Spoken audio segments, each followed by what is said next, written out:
묵상 기도하시겠습니다.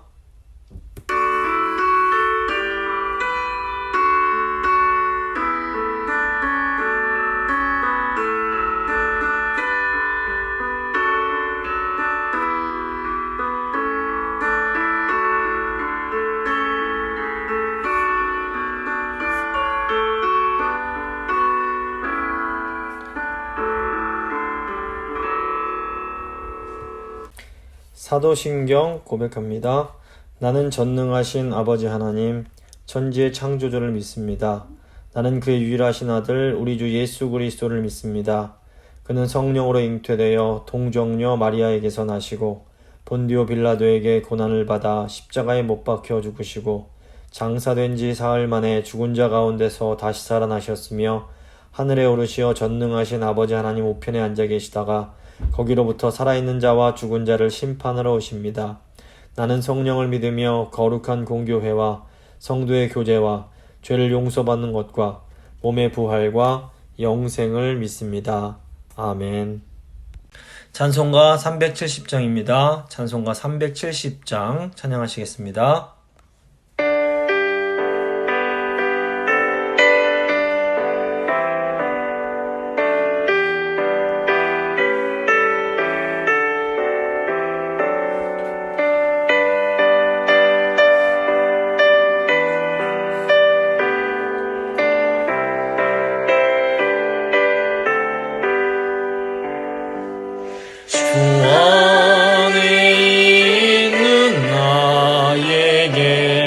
딴 근심이 있으려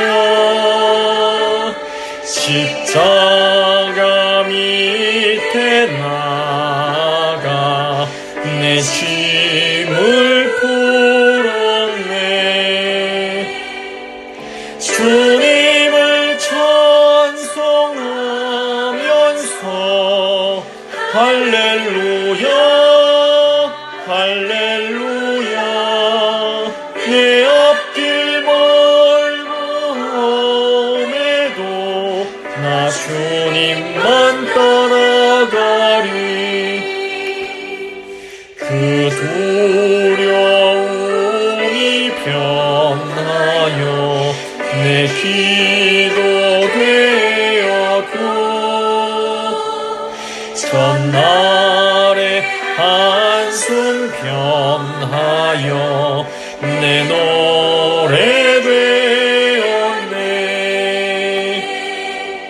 주님을 찬송하면서 할렐루야 할렐루야 내 앞길 멀음에도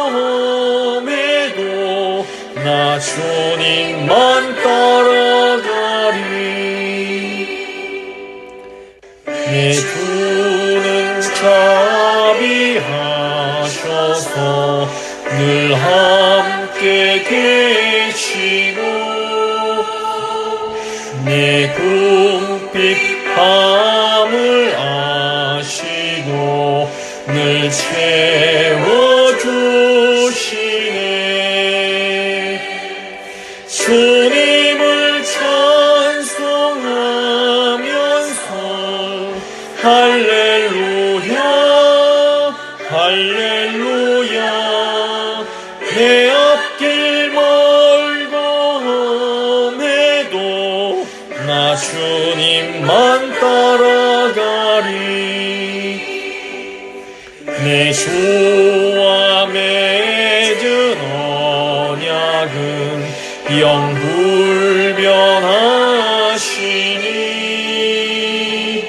그 나라 가기까지는 늘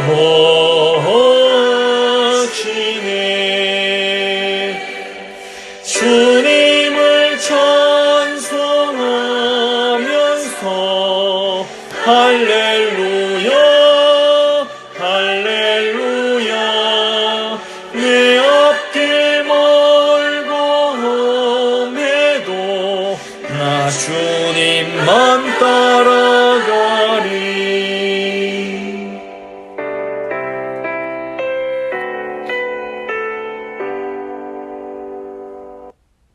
기도하시겠습니다. 좋으신 하나님 너무 감사합니다. 이 복된 부활 주일에 사랑하는 성도님들을 다시 만나게 하시고 정말 성령 안에서 하나 되어 하나님을 기쁘게 예배할 수 있게 하신 이 은혜 주신 것 너무너무 감사드립니다. 하나님, 저희가 정말로 사나 죽으나 주의 것입니다. 주님, 저희가 주님만 바라보며 살게 하시고 부활하신 예수 그리스도와 늘 동행하며 주님을 의지하며 살게 하여 주시옵소서. 이제 오늘부터 하이델베르크 교리문답을 함께 공부하려고 하는데 주님, 우리 신학의 선조들이 정말로 믿음 가운데 이렇게 만들어낸 이 귀한 신앙 고백을 저희가 함께 배우면서 하늘에 있는 성도와 땅에 있는 성도가 또 연합되는 그런 은혜를 경험하게 하시고 주님, 저희가 무조건적으로 주 안에서 순종하며 주님 주시는 그런 참된 위로와 기쁨을 누리며 살아갈 수 있도록 주여 저희 모든 성도님들 한 분 한 분 붙들어 주시옵소서. 이제 시작하는 시간이 오니 성령 하나님 저희 성도님들 마음 한 분 한 분 붙들어 주셔서 이 시간을 통해서 정말 하나님이 주시는 참된 위로를 받고 누릴 수 있도록 주여 함께하여 주시옵소서. 주님 은혜 감사드리며 귀하신 우리 주 예수 그리스도의 이름으로 기도합니다. 아멘. 오늘 주신 하나님 말씀은 로마서 14장 8절 말씀입니다. 로마서 14장 8절 말씀 제가 읽어드리겠습니다. 우리가 살아도 주를 위하여 살고 죽어도 주를 위하여 죽나니 그러므로 사나 죽으나 우리가 주의 것이로다. 아멘. 이제 오늘부터 오후 예배 시간에는 하이델베르크 교리 문답을 함께 공부하려고 합니다. 저희가 이제 처음에 교회를 다시 오픈하게 되면서 오후 예배 때 이거 하이델베르크 교리 문답을 해야 할지 아니면 웨스트민스터 소유리 문답을 해야 될지 제가 고민을 좀 했습니다.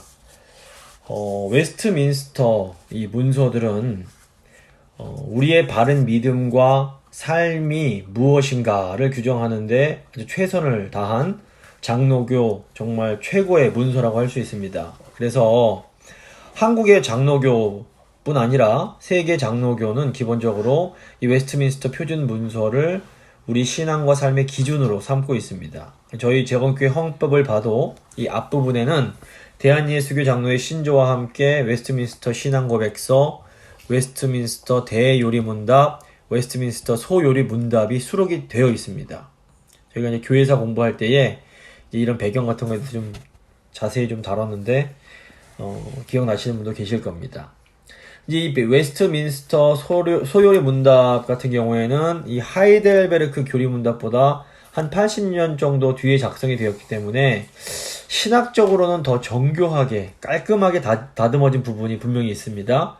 그런데 이제 하이델베르크 교리 문답의 경우에는 이 고단한 세상 가운데서 살아가는 하나님의 백성들을 어떻게 위로하고 격려하며 참된 위안으로 안내할지를 고민하는 가운데 만들어진 문답서라고 볼 수 있습니다. 그래서 이 웨스트민스터 소유리 문답이 좀 더 신학적이라면 하이델베르크 교리 문답은 일상적인 용어를 사용해서 일반 성도들이 신앙생활에 대해서 궁금해하는 내용을 좀 더 자세히 다루고 있다라고 볼 수 있습니다.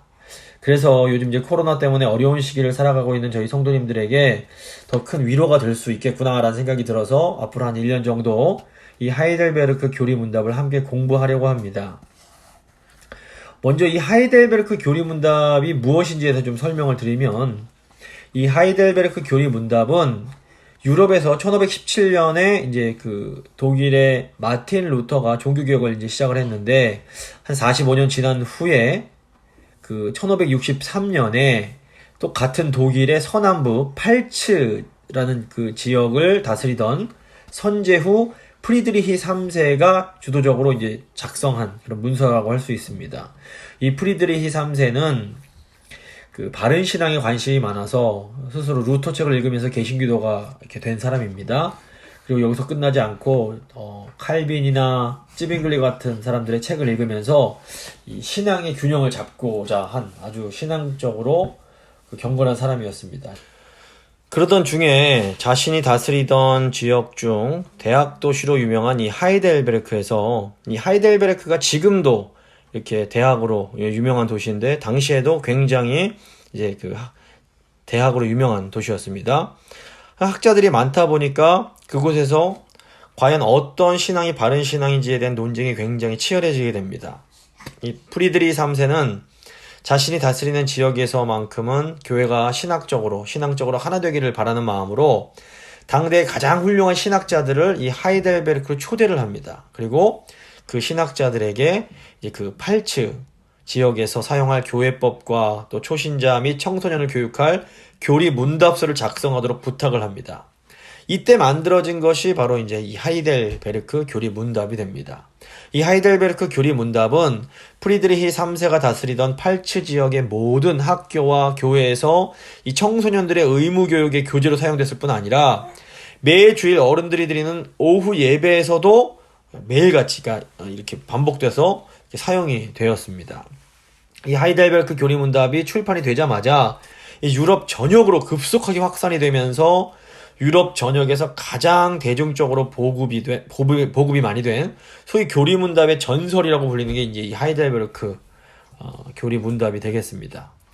하이델베르크 교리 문답은 총 129문제와 그에 대한 답으로 구성이 되어 있는데 이제 1년에 한 번씩 공부할 수 있도록 52주로 딱 정확하게 구분이 되어 있습니다. 그래서 이제 오늘부터 이제 한 1년 정도 큰 이변이 없는 한 이 오후 예배 때는 하이델베르크 이 교리 문답을 함께 다루도록 하겠습니다. 굉장히 은혜로운 부분이 많은데 오늘 다루게 될 1, 2문이 굉장히 유명한 그런 부분이 되겠습니다. 먼저 제 나눠드린 교재 보시면서 1문과 답변 한번 제가 읽어보도록 하겠습니다. 첫 번째 문제입니다. 살아서나 죽어서나 당신의 유일한 위로는 무엇입니까? 답입니다. 살아서나 죽어서나 나는 나의 것이 아니오 몸도 영혼도 나의 신실한 구주 예수 그리스도의 것입니다. 그리스도께서는 그의 보혈로 나의 모든 죄값을 완전히 치르고 나를 마귀의 모든 권세에서 해방하셨습니다. 또한 하늘에 계신 나의 아버지의 뜻이 아니면 머리털 하나도 땅에 떨어지지 않도록 나를 보호하시며 참으로 나의 모든 것이 합력하여 나의 구원을 이루도록 하십니다. 그러므로 그의 성령으로 그분은 나에게 영생을 확인시켜 주시고 이제부터는 마음을 다하여 즐거이 그리고 신속히 그를 위해 살도록 하십니다. 아멘. 이제 제가 나눠드린 교재를 보시면 이 답 부분에 그 숫자들이 적혀 있습니다. 근데 그리고 또 오른쪽 보시면 이 숫자가 이 답이 도출되게 하는 성경 구절이 이제 적혀 있습니다. 그래서 이걸 보면 이 구절들, 이 질문에 대한 답변이 철저하게 하나님 말씀에 기반하고 있다는 것을 이제 알 수가 있습니다. 먼저 살아서나 죽어서나 당신의 유일한 위로는 무엇입니까? 이렇게 묻는데 여기서 이제 살아서나 죽어서나 유일한 위로라는 것은 흔들리지 않는 절대적인 위로를 말합니다. 사실 저희가 살다 보면 우리 삶 가운데 위로를 주는 게 훨씬 많이 있습니다. 가족도 위로가 될 수 있는데 예전에 제가 한국에 있었을 때 어떤 재건교회 목사님께서 이 아이들 크는 걸 보는 게 위로가 많이 될 거라는 말씀을 해주신 적이 있었습니다. 실제로 이렇게 아이들이 이렇게 커가는 것을 보는 것이 삶 속에서 큰 위로가 될 때가 많이 있습니다. 뭐 꼭 아이들이 아니더라도 사랑하는 가족이 있고 친구가 있고 또 사랑하는 연인이 있다라는 것은 우리 삶에 큰 위로가 될 수 있습니다. 그런데 문제는 무엇인가 하면 이런 위로들은 한계가 있다는 겁니다. 어떤 때는 너무너무 좋다가도 어느 순간은 확 나빠질 수 있는 것이 바로 사람들이 주는 위로라고 할 수 있습니다. 그래서 또 아무리 우리에게 큰 위로를 주는 사람이라고 해도 어느 순간에는 죽음이라는 것 때문에 또 이별을 경험할 수밖에 없습니다. 또 요즘에는 자본주의 사회다 보니까 이 돈을 위로로 삼는 분들도 많이 계십니다. 사실 돈도 우리에게 어느 정도 위로를 줄 수 있습니다. 은행 잔고에 돈이 좀 두둑하게 있으면 왠지 마음이 든든해진다라는 말씀을 하시는 분들이 계십니다. 이게 완전히 틀린 말은 아닐 겁니다. 하지만 누가복음 12장 보시면 어리석은 부자에 대한 이야기가 나옵니다. 이 부자가 돈을 정말 많이 벌어서 이제 벌 만큼 정말 많이 벌었으니까 이제부터 좀 편하게 즐기면 되겠구나 라고 하는데 이 사람이 다음날 죽을 운명인 겁니다. 그래서 하나님께서 이 부자를 바라보시면서 이 어리석은 사람아, 내가 네 영혼을 내일 찾아갈 건데, 이렇게 말씀을 하십니다.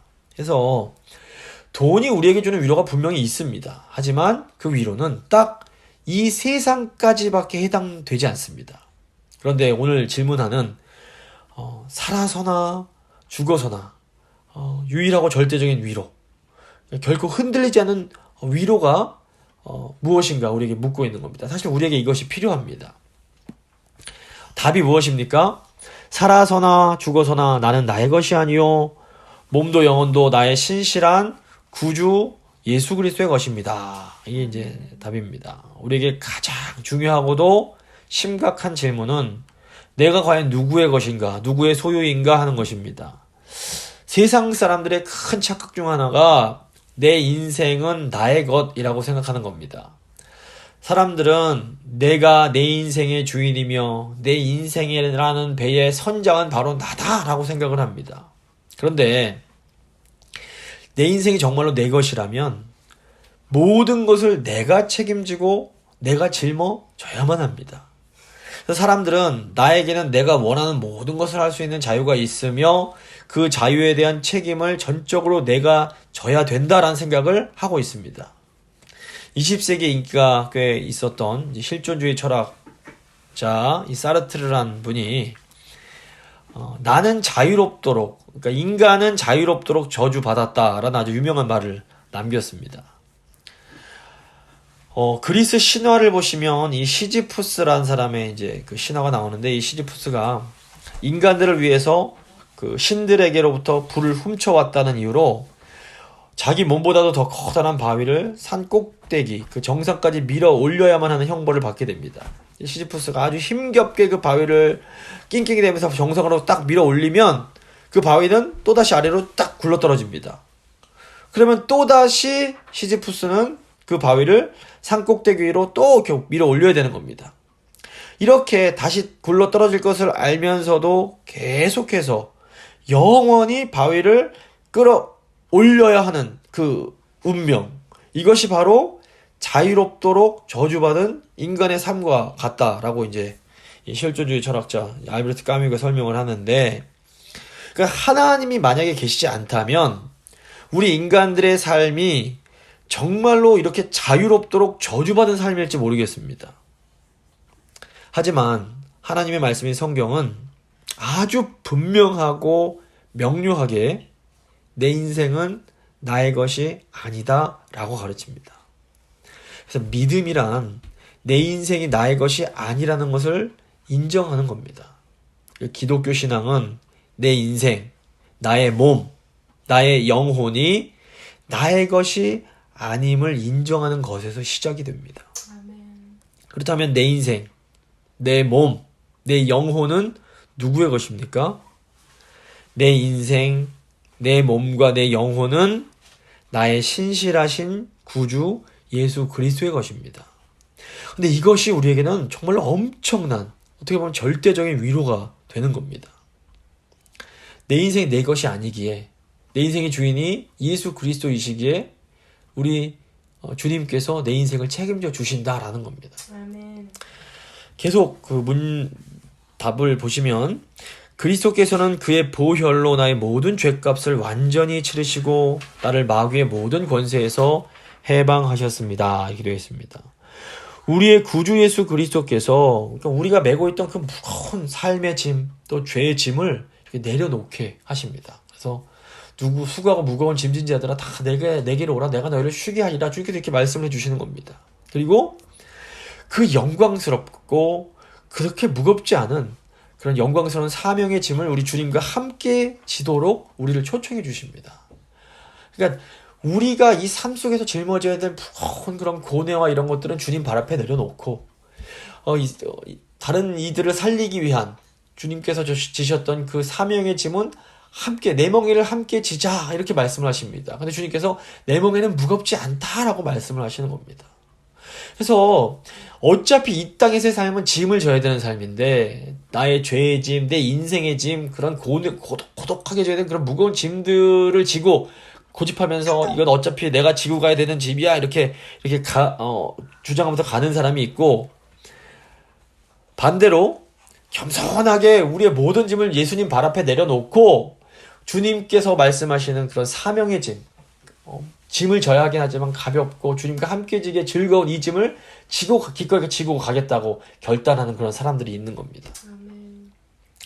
또 계속 보시면, 또한 하늘에 계신 나의 아버지의 뜻이 아니면 머리털 하나도 땅에 떨어지지 않도록 나를 보호하시며 참으로 나의 모든 것이 합력하여 나의 구원을 이루도록 하십니다. 그러니까 우리가 예수님과 함께 살아갈 때에 하나님 아버지께서는 우리를 보호해 주시는 겁니다. 우리의 목자가 되셔서 그 지팡이와 막대기로 우리를 보호하시고 끝까지 우리가 그런 푸른 초장, 하나님의 그런 그 예비하신 그 곳으로 갈 때까지 우리를 지켜주시는 겁니다. 그래서 하나님은 오늘 단문을 보면 우리가 잘하는 것뿐 아니라 우리의 연약하고 부족하여 실수하는 것까지도 결국에는 합력해서 선을 이루게 하십니다. 그렇게 우리가 이 땅을 살아가면서 실수하면 어떡하지, 잘못하면 어떡하지 너무 두려워하지 않으면서 하나님을 의지하며 담대하게 이 땅의 삶을 살아갈 수가 있는 겁니다. 계속 읽겠습니다. 그러함으로 그의 성령으로 그분은 나에게 영생을 확인시켜 주시고 이제부터는 마음을 다하여 즐거이 그리고 신속히 그를 위해 살도록 하십니다. 또 성령께서는 우리가 이 땅을 살아가는 중에 이 땅의 삶이 끝이 아니라 우리에게 영생이 있음을 확신하게 해주시고 즐거움 가운데 하나님 말씀에 즉시 기쁘게 순종하며 살 수 있게 도와주십니다. 이것이 우리에게 너무나 이 삼위 하나님의 우리를 이렇게 도와주시며 우리에게 주시는 이 위로가 우리가 예수 그리스도 안에서 받는 유일하고 절대적인 그런 위로라고 할 수 있는 겁니다. 두 번째 문제 보겠습니다. 이러한 위로를 즐기면서 행복하게 살고 죽기 위해서 당신이 알아야 할 것이 무엇입니까? 이렇게 질문합니다. 답변부입니다. 세 가지입니다. 첫째, 나의 죄와 비참이 얼마나 심각한지. 둘째, 내가 어떻게 나의 모든 죄와 비참에서 구원받는지. 셋째, 내가 어떻게 그런 구원을 주신 하나님께 감사드려야 할지를 알아야 합니다. 그래서 하나님께서는 우리가 예수 그리스도 안에서 참 위로를 누리며 행복하게 살고 또 행복하게 죽기를 원하십니다. 근데 이것이 우리가 이 땅에서 살면서 아무 고난도 없고 아무 어려움도 없다 그런 의미는 결코 아닙니다. 죄악으로 인해서 타락한 이 땅의 삶에는 고난이 있고 어려움이 있고 어떤 삶의 애환이 있을 수밖에 없습니다. 하지만 그리스도가 주시는 참된 위로가 있는 사람은 이런 이 세상에서의 고난과 어려움 속에서도 예수 그리스도 안에서 행복하게 살다가 행복하게 죽을 수가 있는 겁니다. 아멘. 그래서 하이델베르크 교리문답의 이제 나머지 부분은 구원받은 성도가 이 참된 위로의 삶을 누리기 위해서 알아야 할 것 세 가지에 대해서 설명이 쭉 나오는 겁니다. 그래서 첫째 보시면 나의 죄와 비참이 얼마나 심각한지 한 이 내용이 이제 세 번째 문제부터 11번째 문제까지 해당하는 문제입니다. 인간의 죄와 비참함에 대한 내용이 이제 3번부터 11번 문제와 답이 되겠습니다. 둘째, 내가 어떻게 나의 모든 죄와 비참에서 구원받는지. 이제 12번 문제부터 85번 문제까지가 삼위 하나님께서 어떻게 우리를 구원해 주시는지에 대한 내용을 이제 다루고 있습니다. 그리고 셋째, 내가 어떻게 그런 구원을 주신 하나님께 감사드려야 할지를 알아야 합니다. 이렇게 되어 있는데 이제 86번부터 마지막 129번 문제까지가 이 구원받은 성도가 어떻게 하나님께 감사하면서 살아야 할지에 대한 내용이라고 할 수 있습니다. 이제 앞으로 이제 계속해서 이제 이런 문제들을 다룰 테지만 여기서 마지막으로 한 가지 중요한 것은 구원받은 사람이라고 해도 우리를 구원해 주신 하나님에 대한 감사가 없으면 하나님이 우리에게 주고자 하시는 참된 행복을 온전히 누리지 못한다라는 겁니다. 감사가 너무너무 중요합니다. 그래서 구원받은 성도의 삶을 한마디로 요약을 하자면 성도의 삶은 하나님이 은혜로 주신 그 구원에 감사하는 삶입니다. 그래서 구원받은 성도의 그 삶의 본질은 하나님의 은혜에 대한 감사의 응답이다라고 할 수 있는 겁니다. 그래서 오늘 하이델베르크 이제 1번, 2번 문제를 함께 생각했는데 한번 하나님 앞에 하나님 저희에게 예수 그리스도 안에서 사나 죽으나 흔들리지 않는 이 정말 절대적인 이 위로를 우리에게 주신 정말 이 참된 위로를 주신 그 은혜에 너무너무 감사합니다. 저희가 이 위로 안에 살기 원합니다. 한번 간절히 기도하도록 하겠습니다.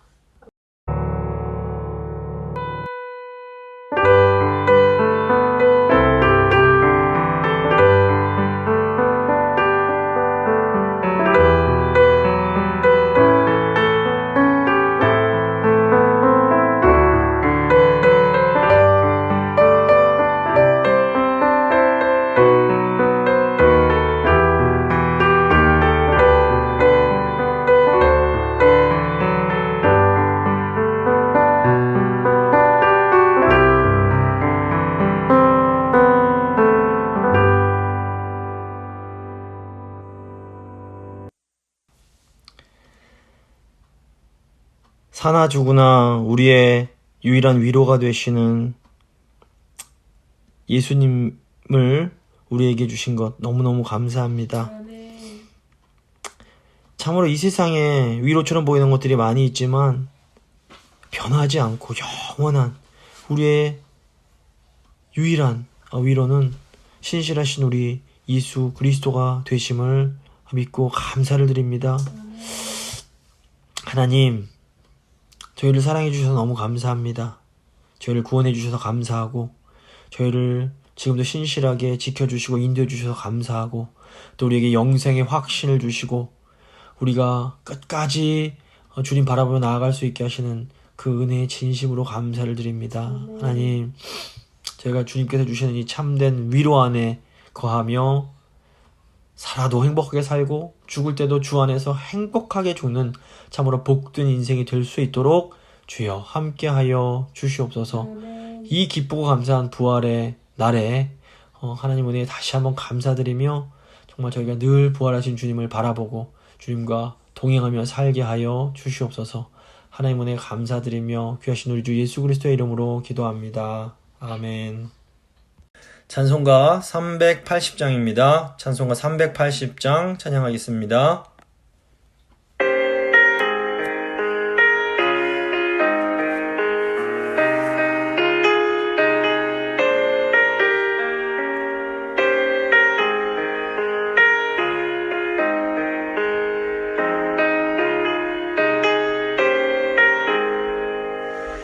나의 생명 되신 후 주님 앞에 나갑니다.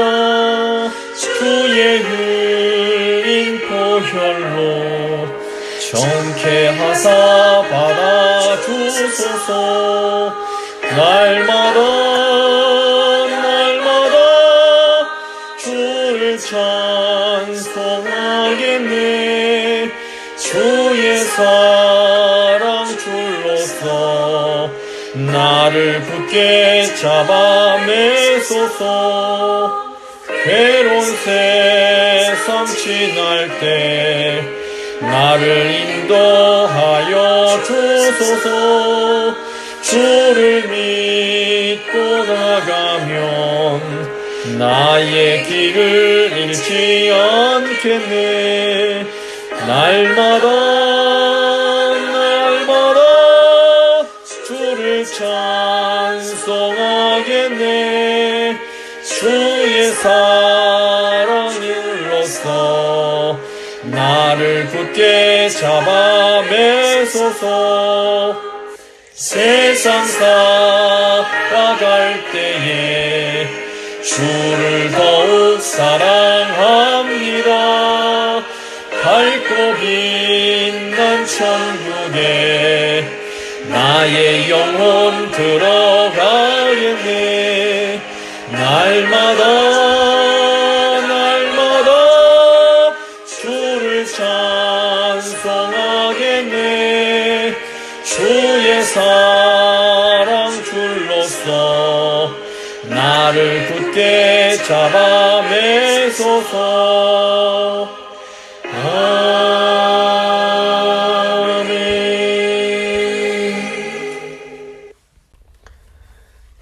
가르쳐 주신 기도로 예배 마치도록 하겠습니다. 하늘에 계신 우리 아버지, 아버지의 이름을 거룩하게 하시며 아버지의 나라가 오게 하시며 아버지의 뜻이 하늘에서와 같이 땅에서도 이루어지게 하소서. 오늘 우리에게 일용할 양식을 주시고 우리가 우리에게 잘못한 사람을 용서해 준 것 같이 우리 죄를 용서해 주시고 우리를 시험에 빠지지 않게 하시고 악에서 구하소서. 나라와 권능과 영광이 영원히 아버지의 것입니다. 아멘.